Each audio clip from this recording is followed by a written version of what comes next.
Sacomori é professor de comunicação, diretor de TV, consultor nas campanhas eleitorais do que diz respeito à TV, à imagem. É um cara que tem muita bagagem, é um cara que tem uma irreverência e um humor fantásticos, torna tudo mais leve, essas questões da comunicação. É um cara no qual eu tenho muito orgulho de ter amizade. Vamos chamar o Sacomori então para bater um papo com a gente. Vamos lá, o Sacomori acho que já tá com a gente na linha. Sacomori, vamos lá. Atenção, esperando a conexão. Ele vai entrar a qualquer momento conosco. Oi, Nelson. Tudo bem? Tudo bacana. É um prazer grande é você. Prazer estar aqui contigo, a gente podendo trocar um papo, levar algumas experiências aí para as pessoas. E, enfim, fico muito feliz assim, de me chamar aqui para conversar contigo. Cara, tu é um amigo, além da gente ser parceiros aí de comunicação, de jornalismo, enfim, dessas funções do marketing, eu tenho um prazer enorme de ter como um grande amigo que a gente, ao longo dos anos, vem atuando nessa área da comunicação, e no Instituto temos uma amizade fraterna. Sacomori, vamos começar então o nosso bate-papo, cara? Vamos conversar. Da mesma forma.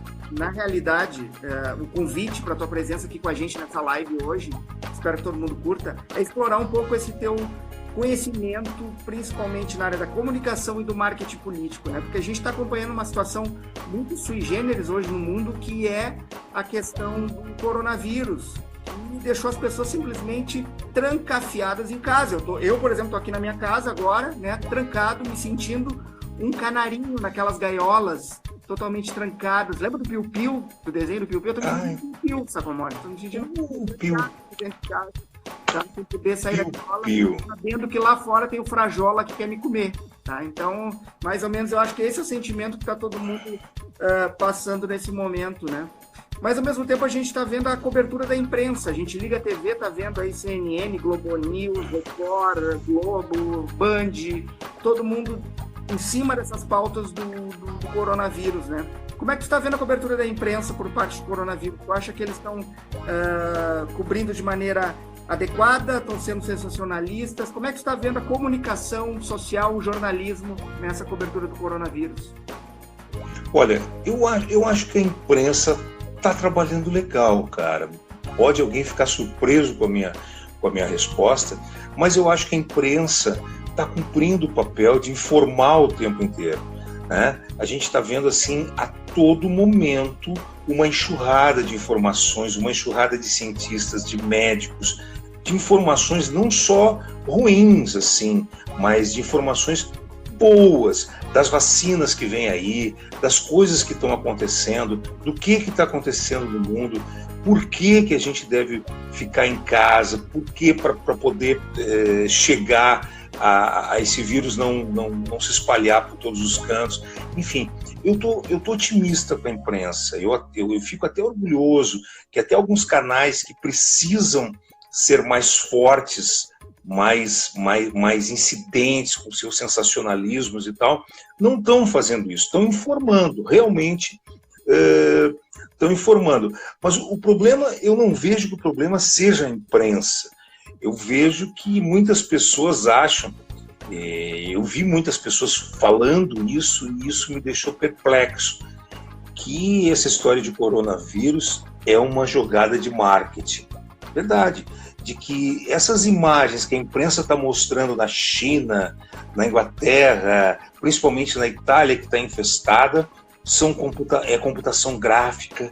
Os cientistas, Nelson, são atores preparados, né? E nessa jogada de marketing, os fabricantes de álcool gel é que estão patrocinando tudo isso, entende? Então tem gente que... Oi? Tem gente que pensa isso, é verdade, que é tudo uma jogada de marketing, que é tudo uma história, que isso não está acontecendo. Mas aí tu começa a conversar com as pessoas e ver que um amigo teu está assim, que grandes personalidades estão com esse vírus e que estão sob controle. Claro, é uma gripe, tu controla em casa, quando tu tem tudo de bom, quando tu tem todos os teus recursos, quando tu tem médicos, enfim, tu consegue controlar. Mas é um problema sério. E eu acho que a imprensa está no seu papel. Eu sinto falta, no media set em geral, quando a imprensa se seta, né? Esse é um fenômeno. O media set é um fenômeno, né?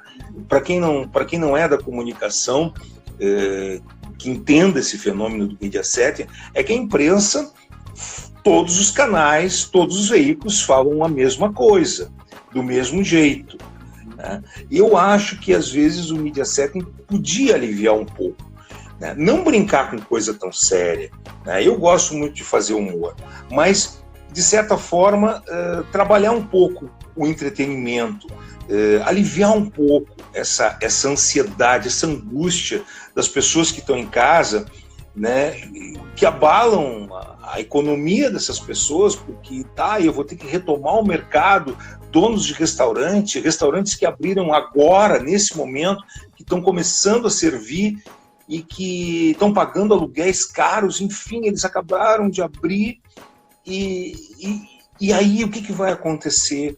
Né? Então eu acho que precisa de alguma forma de entretenimento. Eu vejo músicos, amigos, eu vejo humoristas fazendo as suas lives, contando as suas histórias, né? E aliviando um pouco essa coisa das pessoas que estão tão ansiosas nas suas casas. Então tu acha que o jornalismo está agindo de maneira correta? A gente vê aí a briga do Bolsonaro com o Globo e Folha, que são grandes conglomerados midiáticos, né? Talvez os principais do país, o Grupo Globo, Rede Globo e a Folha de São Paulo, que tem atacado o Bolsonaro de maneira sistemática nos seus editoriais, nas suas matérias, principalmente para quem é jornalista, a gente percebe alguma indução na matéria para crítica mais incisiva em relação ao Bolsonaro, mas tu vê que eles, na tua opinião, eles não estão se aproveitando então da crise para meter mais pau no presidente. Não, eu acho que aí, esse caso é outro, né? Agora, eu não sou bolsonarista e não torço pelo Lula também, na boa, não estou em cima do muro, mas eu não tenho identidade com nenhum desses dois, essas duas pontas de liderança, não tenho mesmo.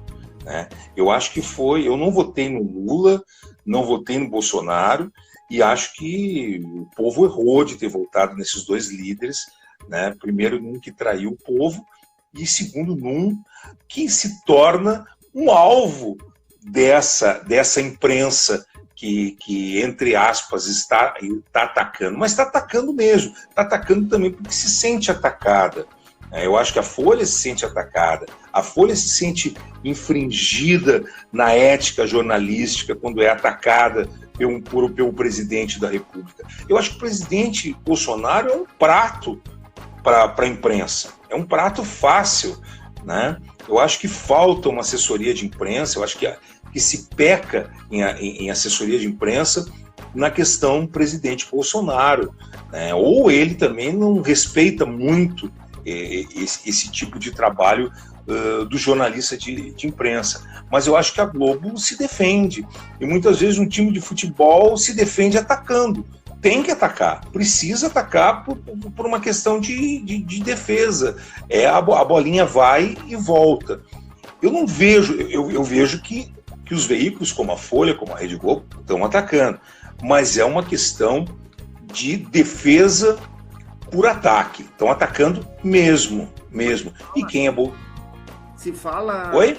Se fala, Sacomori, que esse ataque da Globo e da Folha se deve principalmente por questões comerciais, pela falta de publicidade oficial, publicidade do governo, que o Bolsonaro cortou essa torneira, fechou essa torneira, né, da publicidade oficial para a Globo e para a Folha, uma retaliação, e que a Globo e a Folha estão criticando ele principalmente por essa questão financeira comercial, né?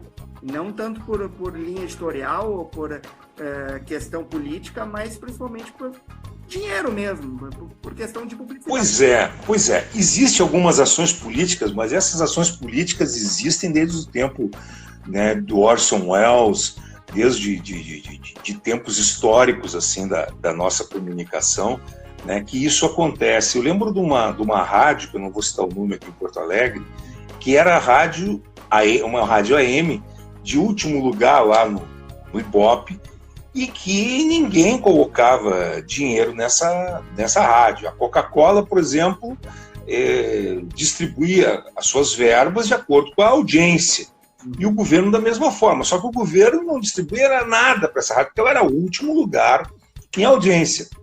Até que essa rádio começou a falar mal do governo, começou a bater em cima do governo, começou a mostrar o que realmente estava acontecendo, e ela passou a ter uma verba para que pudesse manter a rádio. E todas as emissoras fazem isso, a gente não pode esconder isso, né? As emissoras são abafadas por verbas publicitárias, sim, e gostaria que alguém me dissesse ao contrário, que isso não existe nas emissoras. Mas, mais do que isso, eu acho que a Folha foi atacada pelo presidente Bolsonaro e está simplesmente respondendo aquilo que o presidente plantou, né? Eu não vejo nada mais, nada menos do que isso. E o jornalismo acaba sendo uma empresa de um dono, e esse dono precisa ter uma fórmula comercial, precisa pagar o seu efetivo, e quando ele não tem isso, ele vai em busca de uma maneira, né, de conseguir isso aí. É assim que funcionam as coisas, é assim que funciona muitas vezes a vida.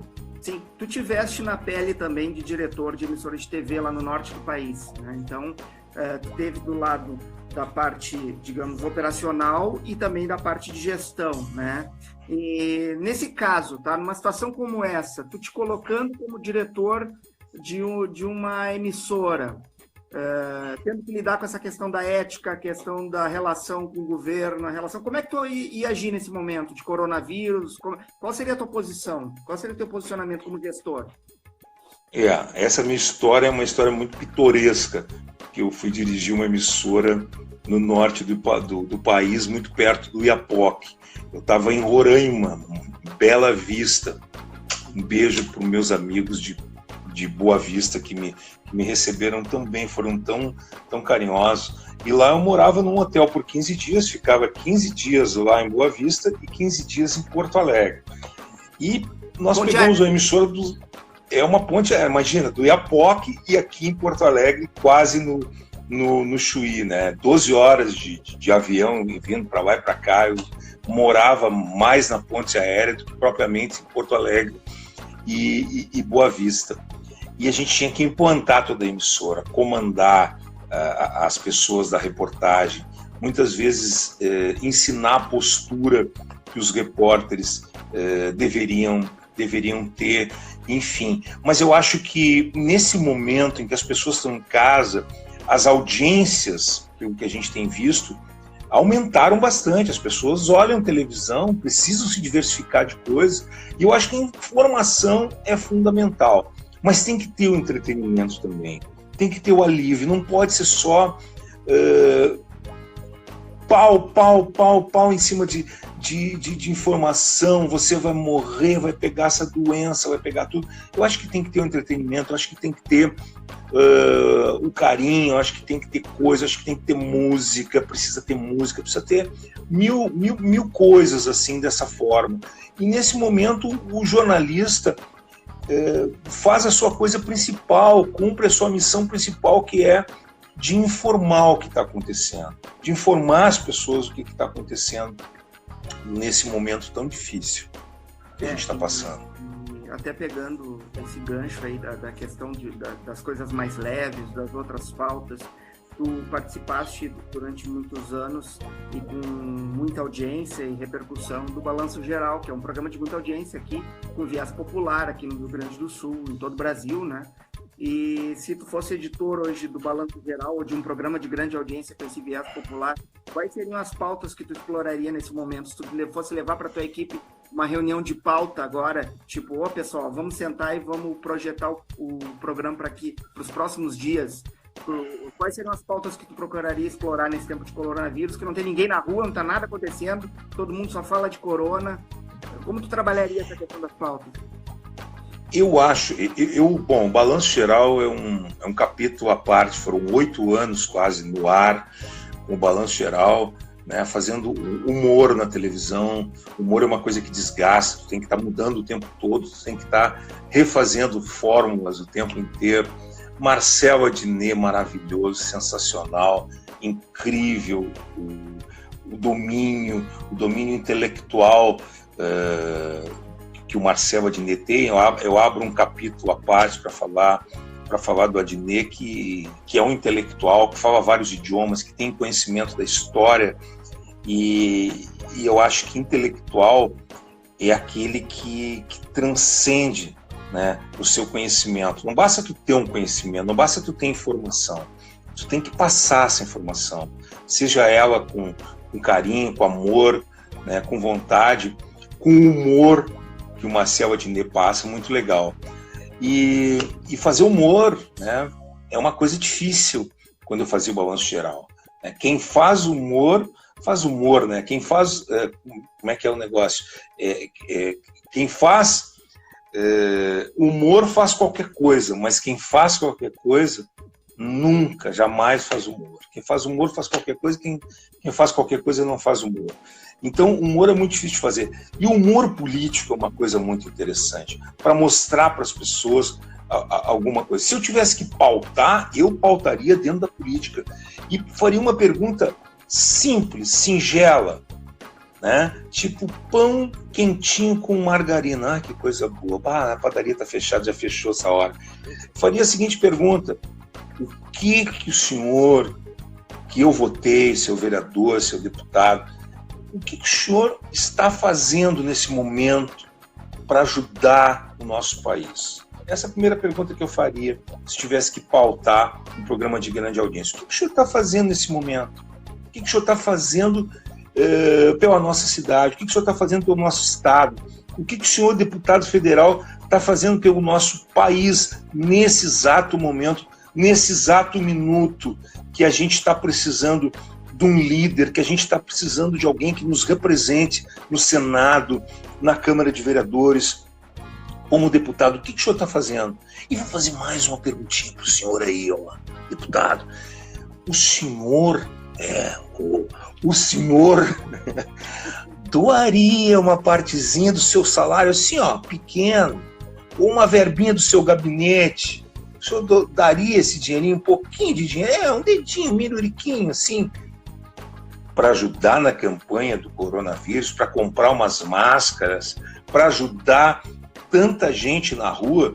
No domingo passado, eu estava gravando na rua, né? Estava fazendo uma cena na rua, tinha que gravar na rua, na frente ali do Colégio Rosário, em Porto Alegre, naquela praça, e aquela praça estava lotada, assim, de gente carente, de meliantes, de todo tipo de gente perdida ali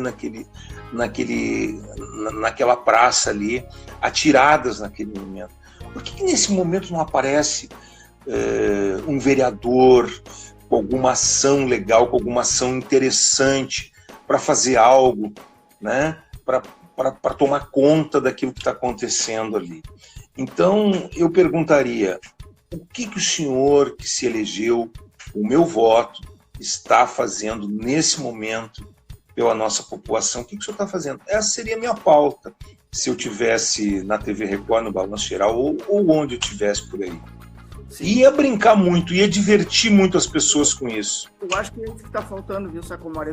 A gente liga a TV nesse tempo de coronavírus aí, são pautas pesadas, a gente entende que é um momento crítico, é uma crise global que nunca ocorreu na história. Esses dias eu estava entrevistando o professor Gustavo da PUC aqui numa live também, ele me confirmou que, na opinião dele, é a maior crise da história, nunca ocorreu nada semelhante na história e certamente vai ter desenrolar negativo, com desemprego e recessão, mas está faltando um pouco de uma situação de desopilar, de tentar, de alguma forma, trazer um pouco de leveza mesmo no momento de negatividade, né? E eu não tenho visto, pelo menos eu circulo aqui com o controle remoto pelas TVs, eu não tenho visto muita coisa nesse sentido, não. Só pautas pesadas, realmente, e que deixam o pessoal mais para baixo.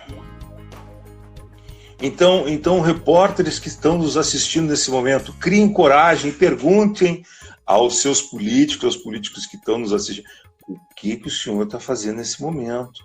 O que o senhor fará nesse momento? O senhor vai ficar só em casa, pacífico?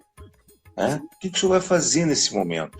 E eu acho muito interessante, por exemplo, lembrar, já que nós estamos falando em mídia, lembrar de um cara que eu gosto desse cara, chamado Drauzio Varela, um médico, que no momento em que está todo mundo pensando em alguma outra coisa, o cara que viveu dentro de um cárcere, atendendo os presidiários, né, consegue te passar tanta coisa, consegue te dizer tanta coisa desses presidiários, dessas pessoas que estão presas, que cometeram, às vezes, coisas horrendas, né?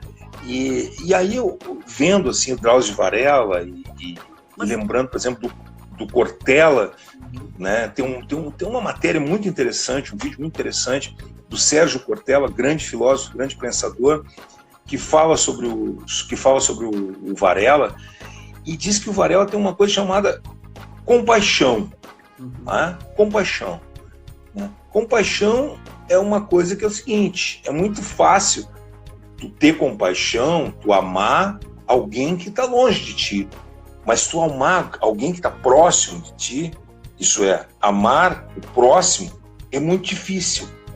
E esse cara consegue abraçar essas pessoas do cárcere, ele consegue mostrar uma série de coisas, né, de uma forma em que as pessoas ficam confortáveis e aprendem lições de vidas muito interessantes. Por isso que eu admiro a participação desse médico que aprendeu a fazer comunicação e que está aí na mídia mostrando isso. Qual é a tua opinião, Sacomori, do episódio dele com o transexual que matou a criança lá? Foi muito polêmico aquilo ali, né? Foi muito polêmica aquela participação dele abraçando o transexual que matou a criança, né? Tu acha que o Drauzio Varela... Eu tenho uma boa impressão do Drauzio Varela, vou deixar bem claro isso. Eu tenho uma boa impressão dele, sempre tive uma boa impressão dele. Só que eu acho que de uns tempos para cá, ele tá levando muito pro lado político as suas manifestações, né? Tá deixando a sua ideologia, de repente, sobrepor outras questões, né? Enfim... E como é que viu essa situação dele lá com o transexual e que matou a criança, enfim? Tu não acha ali que ele deu uma desligada? Eu acho que ninguém é perfeito, né? Ninguém é perfeito, a não ser eu. Eu sou perfeito, né? Eu e Deus. Mas como eu estou acima de Deus, aí é uma polêmica. Aí... Como é que é? É atleta que nem o Bolsonaro também? Não sou, não entro nesse mérito. Mas eu acho que ele vê alguma coisa interessante, né?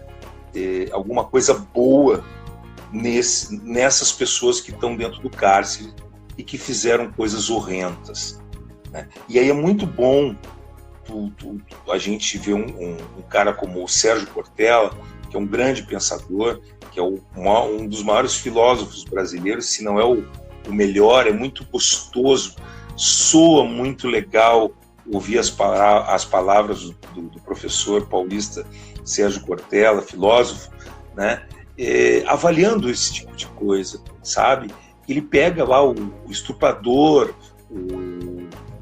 o assassino, o bandido, e mostra o outro lado, um pouco do outro lado desse cara, né? Eu acho que isso, às vezes, o jornalismo precisa fazer. Uma vez eu fiz uma matéria sobre o boy, né? O nosso boy aqui, né? Que merece aplausos muitas vezes, porque eles têm que fazer trabalhos terríveis. E falei com um desses caras que a mãe dele era professora e que ele tinha que reprimir os professores na greve. Então, eu vejo que tu mostrar, às vezes, o outro lado, independente de qualquer coisa, é importante também, é interessante também. É óbvio que esse cara é um monstro, não tem a menor razão, está lá encarcerado, enjaulado, se estivesse nos Estados Unidos teria ganhado uma injeção letal, enfim, mas acho importante que isso seja mostrado esse outro lado dele também. E aí, claro, as pessoas, alguém precisa de notoriedade, esse cara me vem dar notoriedade a um transexual que pegou uma criancinha, enfim, e matou. Aproveitando aqui, Sacomori, a nossa audiência, estamos dizendo para o pessoal que quiser fazer perguntas, fique à vontade, viu, pessoal? Vocês que estão aí na audiência, temos aqui já uma pergunta para ti, ó, do Luiz Fernando John, grande Luiz Fernando John, jornalista. Pergunta para a gente aqui. Boa noite, Sacomori e Nelson. Vocês não acham que os programas de jornalismo se repetem demais na forma de conteúdos? O foco não é sempre o mesmo da madrugada até o final da noite? O que tu acha aí, Sacomori? Eu acho que é um media setting, né? Eu acho que o jornalismo do mundo, às vezes, precisa se libertar um pouco do media setting. Tudo que todo mundo fala é o que todo mundo fala, e a verdade é o que todo mundo fala. Todo mundo tem medo. E o dia que isso aconteceu, uma vez no Estado americano, derrubou um presidente, né? O escândalo lá do Watergate.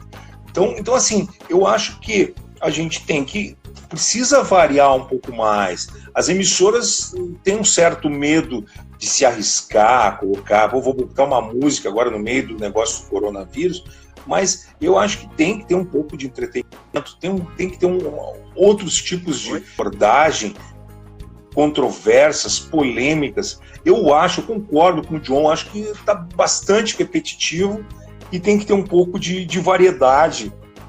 E até eu faria humor político numa boa, porque o humor político, ao mesmo tempo que é entretenimento, ele passa a mostrar as verdades dos nossos políticos. Humor e política, desde o tempo medieval, ele tem tudo a ver. Sim. Cara, tô sério, né? Tô sério demais, né? Era assim que tu queria? Era isso? É assim que eu queria, né?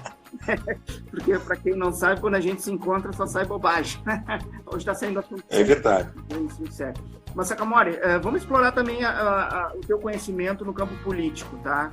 Tu é um cara de comunicação, mas que já há bastante tempo atua também no campo político. Inclusive, para quem não se lembra, o Sacomori foi até candidato em eleições passadas. Não, essa nunca mais. Condena, teu passado te condena, tá? Mas enfim, não vamos lembrar disso. Foi uma aventura. Foi uma aventura, se candidatou, foi uma aventura. Enfim. Mas, Sacomori, tu participa muito de campanhas políticas, principalmente trabalhando na questão da TV, né? Dos vídeos dos candidatos, né, da construção da imagem dos candidatos, né, e já há muitos anos, em campanhas vitoriosas, né? Como é que tu vê, então? Tu conhece muito bem o perfil do político, porque tu já trabalha com eles há bastante tempo, então tu conhece um pouco do perfil deles. Como é que tu vê que eles estão atuando nesse caso do coronavírus, tá? Os posicionamentos políticos. A gente tem visto aí alguns movimentos, principalmente do Dória, lá em São Paulo, do governador do Rio, que estariam batendo no presidente Bolsonaro, mas já com segundas intenções, pensando na eleição para a presidência em 2022. Como é que tu vê essa questão do estereótipo do político, os posicionamentos dos políticos nessa questão do coronavírus, e se tem segundas intenções em tudo que eles fazem mesmo? Eu acho que tem alguns que tu salva. Eu, quando faço uma campanha política, eu trabalho com meus clientes. E é óbvio que eu tenho que criar uma grande imagem, uma imagem bonita do meu cliente, né? Desse produto. O único problema é que esse produto fala, né? Sabonete, pasta de dente, coisa não fala. Esse fala. Então é um produto... E fala muita porcaria, e aí é que vem a dificuldade de tu poder vender um produto como esse que fala. Mas a gente procura dar uma embalagem. Quem fala mal a gente expõe pouco, né? Bota falar poucas frases e muitos clipes e muitas imagens. E às vezes tem uns caras que falam mal, mas que são bons. Então tu mostra mais o que eles fazem do que propriamente o que eles dizem, o que eles estão falando. Né? Substitui as coisas que eles falam. né? Então, eu vejo assim, eu vejo que os políticos não estão preocupados com o coronavírus, né? Não estão preocupados com o coronavírus, tá? Vou dizer o que eu não queria dizer, mas o que eu estava pensando em dizer. Não estão preocupados porra nenhuma. Essa é a verdade, entendeu? Bolsonaro é um prato cheio para os repórteres, para os humoristas, e às vezes uma certa tristeza, né, de coisas que diz e que desdiz e tudo mais. E a oposição que poderia talvez contribuir com alguma coisa, fica, né, atingindo tudo isso e sendo oportunista nesse momento. É muito fácil tu atingir quem está fazendo, tu atingir quem está no alvo. Então, eu acho que existe muito oportunismo e pouca preocupação com a situação que está acontecendo, né? Até sou simpático desse ministro Mandetta aí, que parece que a imagem dele está funcionando, parece até que ele está fazendo alguma coisa. Uhum. Pois é. Se tu fosse o marqueteiro de TV do Bolsonaro agora, já visando 2022, como é que tu ia trabalhar? Ele ia ser um cliente que ia dar muito trabalho para ti, hein? Nossa, bah. Porque tem determinados candidatos que são difíceis, que falam piadas, que falam coisas, né? Porque se sentem proprietários do que eles pensam, né? Que nem o que eu falei agora há pouco tempo, entendeu? Porra nenhuma. Eu não gostaria de ter falado isso, mas estava pensando nisso e acabei falando isso. Então tem candidatos que pensam assim, que dizem coisas, né? Se os professores quiserem piso, vão lá no tumeleiro. Não me lembro quem é que falou isso, nem vou contar quem falou isso, mas vocês devem saber quem falou isso.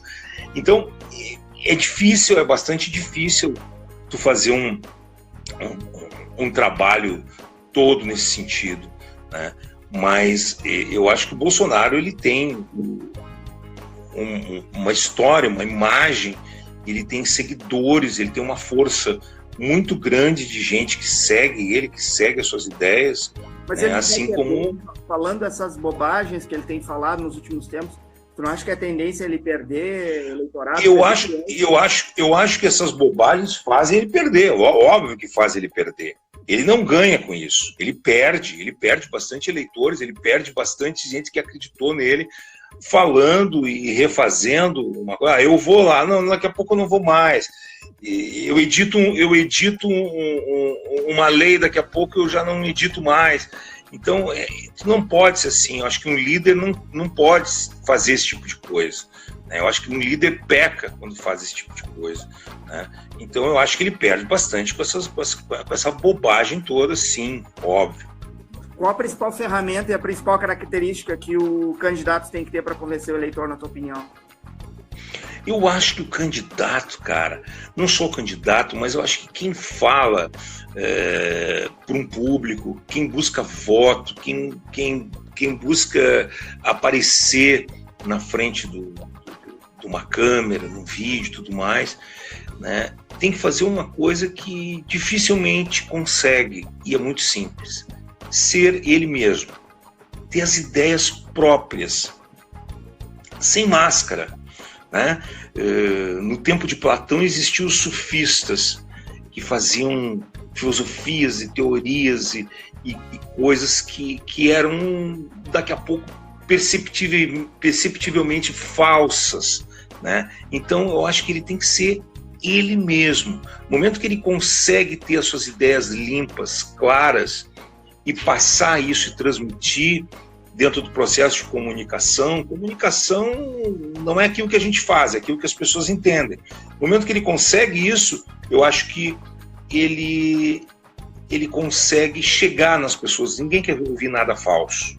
Ninguém gosta de coisa falsa. Só Ronaldinho Gaúcho. Pois é. Não, o Ronaldo Gordo, né? Gosta de coisa falsa. Né? Não entendeu a piada. Não entendeu a piada. Tá bom. Mas eu vou rir depois, a gente ri depois. Depois eu te explico. Mas assim, perguntando, né, nesse tempo todo que tu trabalhou com marketing, trabalha com marketing político, com campanhas eleitorais, te lembra de alguma passagem inusitada ou cômica até com algum candidato? Não precisa citar nomes, né? Mas pelo menos alguma situação que teve de inusitado nessas campanhas políticas? Tem muitas situações inusitadas, tem muitas coisas espetaculares, né? Eu fiz campanha no norte do país e tinha uma mulher, a gente fazia campanha para o prefeito, né? Vou citar a prefeitura de Manaus, e tinha uma mulher nessa campanha da prefeitura de Manaus que ela dizia que ela não tinha água, que não sei o quê, e aí aparecia o candidato do lado dela, abrindo as torneiras e dizendo, olha aqui, não tem água, o candidato que era contra o prefeito. E ela estava falando mal da prefeitura que não tinha água, né? E não tem água. Pô, e a senhora está 3 anos sem água. 3 anos eu estou sem água. Poxa vida, como é que uma pessoa não toma banho? Como é que uma pessoa pode ficar numa casa 3 anos sem água, etc, etc, etc, né? E o candidato saiu da casa dela, ficou só o marido e tal, e a gente foi lá na casa dela falar com o marido dela, né? E perguntar se ele como é que ele... Eu cheguei lá perguntando se ele utilizava um produto, que era um produto fictício, produtos Gold, se ele tivesse aquele produto na casa dele, ele poderia ganhar um prêmio e tudo mais, queria ver com o que ele lavava as roupas dele. E aí o marido abriu a porta, a gente viu a foto dela e disse assim, pô, mas quem é essa aqui? Essa aqui é minha mulher, minha Maria Aparecida. E aí vários panfletos do candidato, e ela trabalha com ele há muitos anos, distribui panfletos, faz a campanha dele, e vamos ver com o que o senhor lava a roupa. Aí a gente abriu as torneiras, todas tinham água, mostrou que todos os vizinhos tinham água.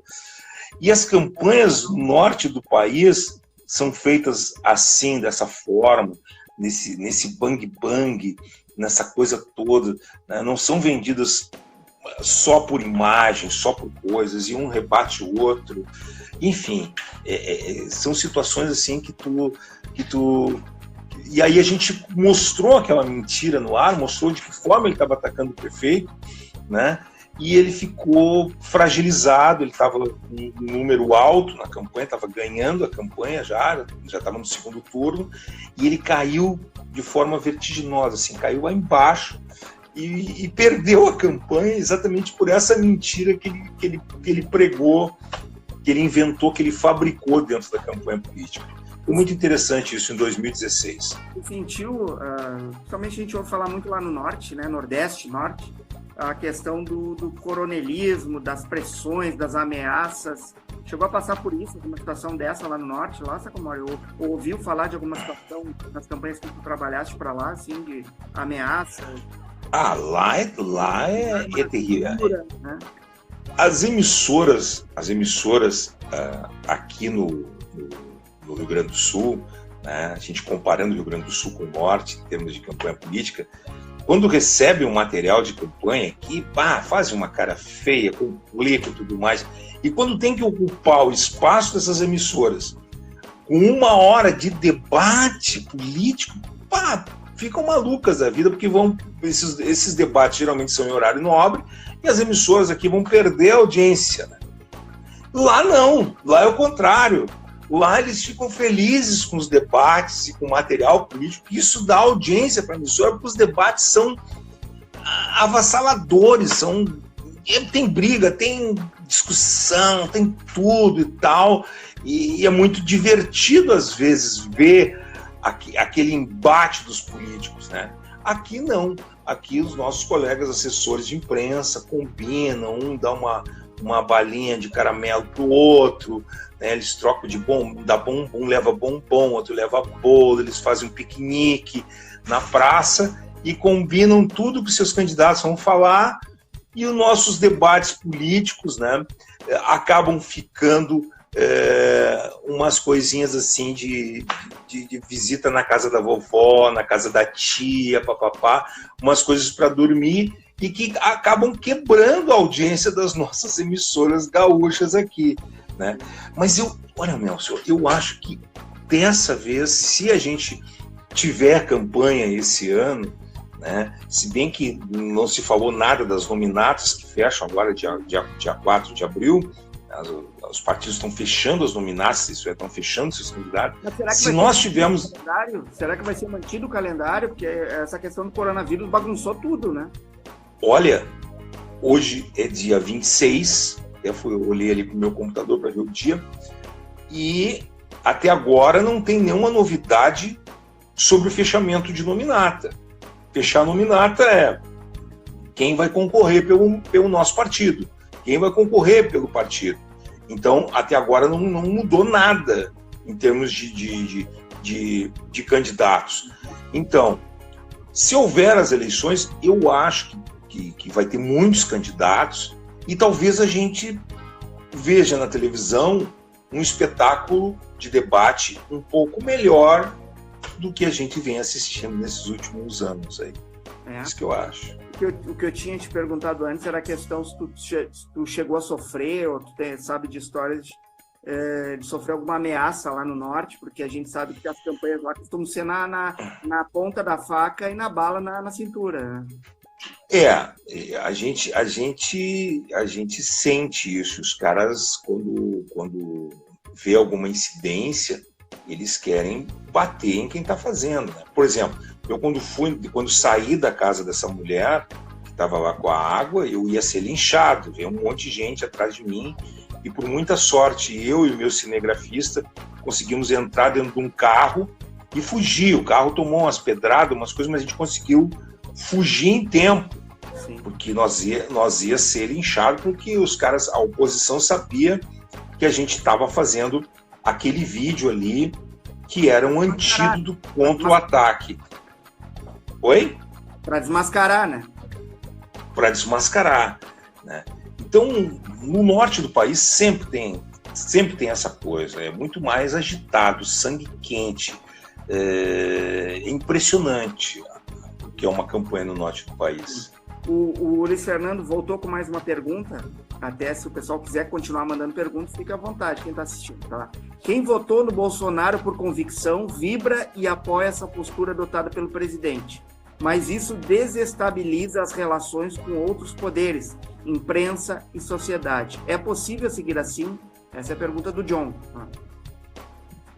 Na minha opinião, eu acho que não. Entendeu? Eu acho que existe a coisa da mitologia, né? A mitologia é uma coisa que vem dos tempos remotos, dos tempos mais rudimentares, quando o ser humano se torna uma coisa mais rudimentar, a coisa do mito. Muitas vezes isso vai para o lado religioso, onde tu torna grandes líderes religiosos como um mito. Essa mitologia se expande para os lugares lá dos países onde tem os iatolás, essas pessoas todas, que qualquer coisa que eles fizerem está bem feito, qualquer coisa que eles disserem está bem feito.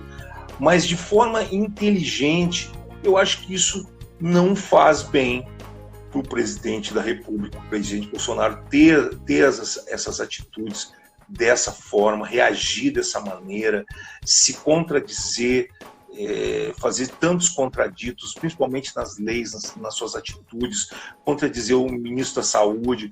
Eu acho que não tem lógica. Pode alguém aplaudir isso, mas não está legal, não está certo, entendeu?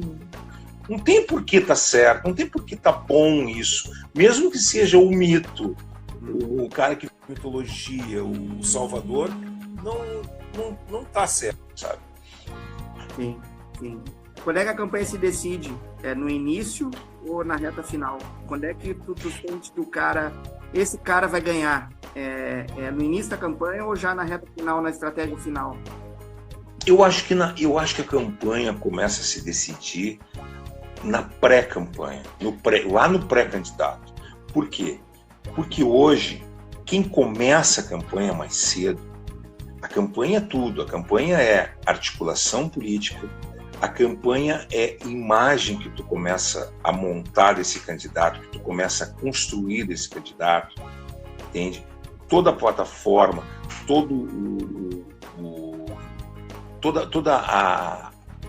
aparição na mídia, os vídeos, toda a postura desse candidato lá na pré. A campanha não começa a hora que começa, a campanha começa muito antes, né? E o que tem acontecido? Sempre os partidos ficam discutindo as suas coisas políticas e deixam para a última hora, para o último minuto, para decidir até quem vai concorrer. Entende? Para ser quem vai ser o grande cabeça, o grande pré-candidato, né? E aí a campanha, precisa montar uma campanha com o dinheiro que não chegou, com o dinheiro que está chegando. Tu precisa montar essa campanha que tem uma estrutura absurda, é rádio, é televisão, é material gráfico, é fotos, é uma série de coisas no último minuto do segundo tempo.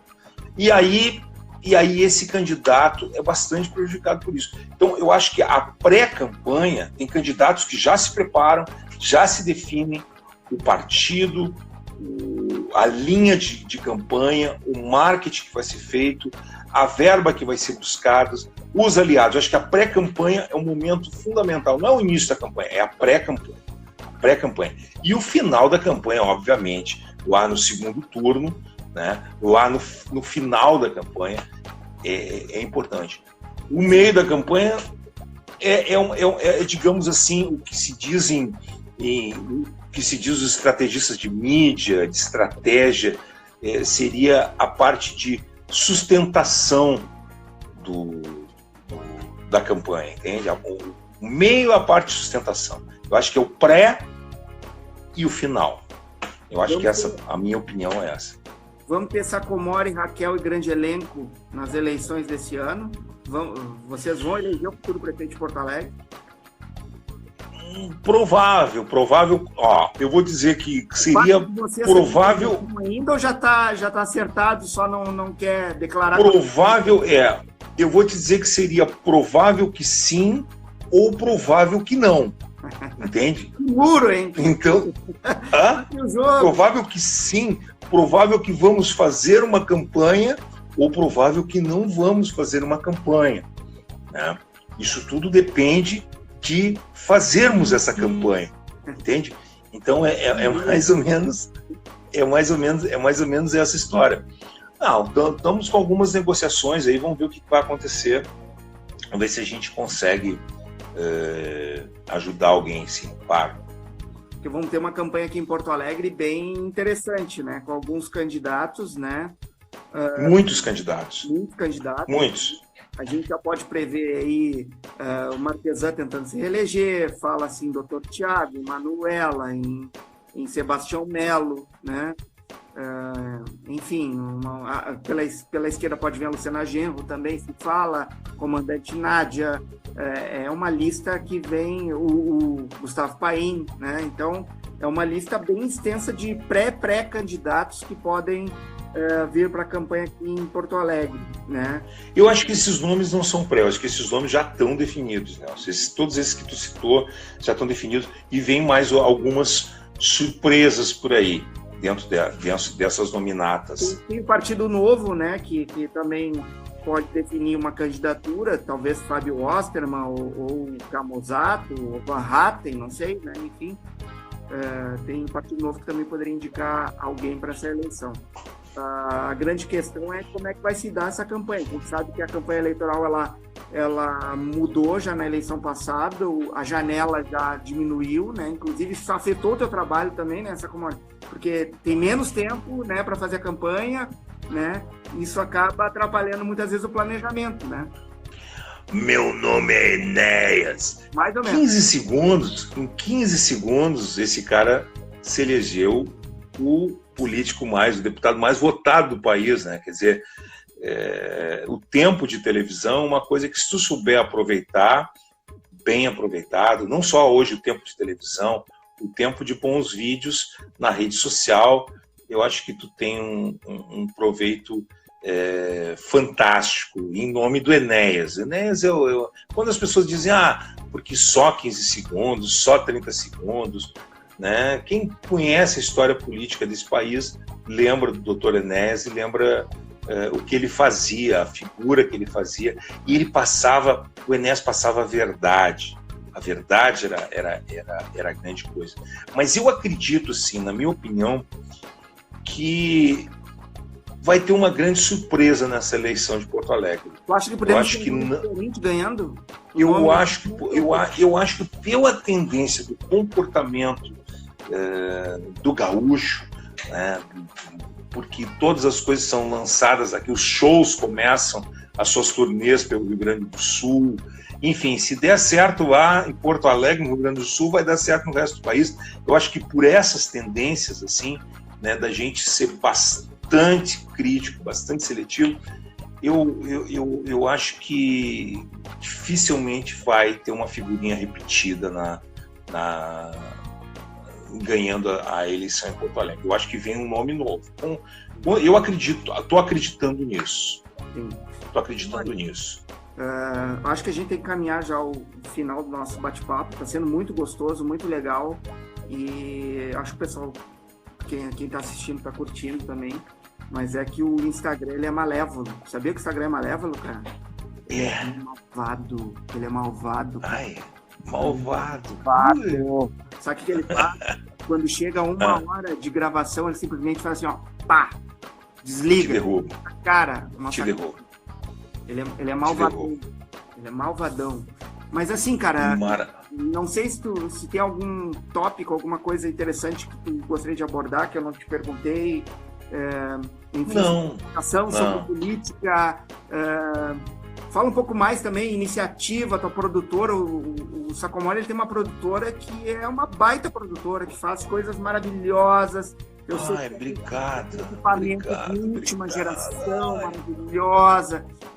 Tu tem aquele chroma key verde atrás, maravilhoso, que faz loucuras naquilo lá. Tu transforma o Tiririca no Brad Pitt, mais ou menos isso. Né? Não, e a minha mãe que está assistindo isso também, ela e mais umas amigas, para aumentar aí o número de pessoas que está assistindo. Só que eu nunca fiz uma live, a gente está trabalhando muito, né, até em prol da saúde, no meio dessa coisa toda de coronavírus, a gente tem gravado bastante coisa com médicos, enfim, e quero agradecer. Eu vim de uma gravação, estava cansado pra caramba, mas sentei aqui agora e pude falar de um monte de coisas. Podia ter aberto, um vinho verde para tomar aí, enquanto estivesse batendo papo com a gente. Eu tô aqui não é o programa do Jô, tá? Mas eu tenho a minha caneca. Aqui. Eu tenho a minha caneca. Olha só, ó. A minha caneca aí, E eu tô vendo que tá muito... bacana. Bacana essa. Mandar um beijo, deixa eu só mandar um beijo dessa caneca maravilhosa que foi presente, sabe de quem? Diogo Chamum, grande Diogo Chamum. Grande, esse é grande. Que teve em toda a sua história, que mandou fazer essa caneca aqui, olha que linda, ó, apresentando. Olha aqui, que bacana, que homenagem bonita, que valorização desse presidente Chamum, que tanto valorizava, grande líder. Um beijo para todo mundo, um beijo para você, Nelson. Muito obrigado. Me fez falar sério, coisa que é tão difícil. Coisa que é tão difícil falar sério. Eu consegui ficar quase uma hora conversando com o Sacomori sem falar bobagem. Isso aí é um troço sensacional.